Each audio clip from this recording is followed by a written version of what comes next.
जिस हिसाब से देश में पत्रकारों पर हमले होते चले आ रहे हैं, अब भारत की स्थिति यहाँ तक आ पहुंची है कि भ्रष्टाचार बचाने से पहले पत्रकार बचाने होंगे। वैसे पहले कभी ये उम्मीद नहीं की गई होगी कि लोकतंत्र के चौथे स्तंभ पर ऐसी स्थिति आ पहुंचेगी, लेकिन हम सब भूल जाते हैं मोदी है तो सब कुछ मुमकिन है। 2025 की फ्री स्पीच कलेक्टिव की रिपोर्ट बताती है कि देश भर में कुल 14,875 मामले पत्रकार उत्पीड़न के दर्ज हुए। 8 से 9 पत्रकारों की हत्याएं हुई और 33 पत्रकारों पर सीधा मामले दर्ज किए गए। 40 से अधिक मामलों में हिंसक मामले सामने आए।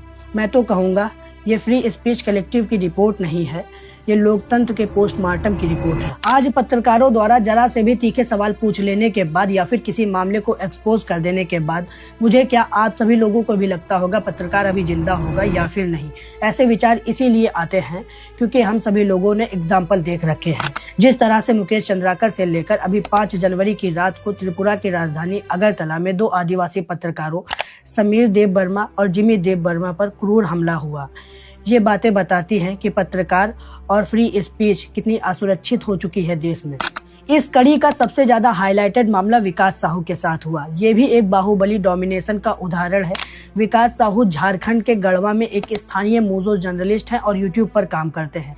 एक जिम्मेदार नागरिक होने के तौर पर उन्होंने एक छुटपुटिया नेता विकास माली, जो अपने आप को एक बाहुबली और बहुत बड़ा समाज सेवी बताता है, विकास साहू ने उसका कन्या विवाह विकास योजना के नाम पर ठग और फ्रॉड का मलाला एक्सपोज किया। इसके बाद जब विकास माली को लगा कि ये तो मेरा भांडा फोड़ रहा है, तब विकास माली ने विकास साहू को लालच देकर बुलाया और विकास साहू को 8 से 10 लोगों से लाठियों से पिटवाया, कपड़े फाड़े, मुंह और पैरों से खून बहने लगा।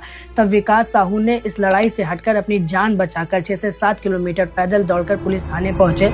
ये मामला इतना हाईलाइटेड होने के बाद भी पुलिस इतनी बेबस है कि विकास साहू की कोई मदद नहीं कर पा रही है, क्योंकि विकास माली ने थाने के ऊपर डोमिनेंस बना रखा है। भला तो ये हुआ कि विकास साहू का मामला इतना हाईलाइटेड हो गया, वरना डोमिनेंस के चलते केस आज विकास माली पर नहीं विकास साहू पर होता, क्योंकि सच बोलने वालों पर पुलिस केस और उनके मर्डर के चांसेस बढ़ जाते हैं। ये उदाहरण साफ दिखाते हैं कि भारत में सवाल पूछना अपराध है। जरा से तीखे सवालों पर या फिर एक्सपोजर पर पत्रकारों की जान खतरे में आ जाती है। पुलिस के स्थानीय बाहुबलियों के साथ सीधे उठक बैठक से पत्रकारों के सीधा टकराव की क्षमता खत्म होती चली जा रही है, जिससे लोकतंत्र में प्रेस फ्रीडम की बुनियादी बातचीत भी खत्म है। आज समाज में होने वाले दमन के विरुद्ध बोलने वाले लोगों की हालत खराब है।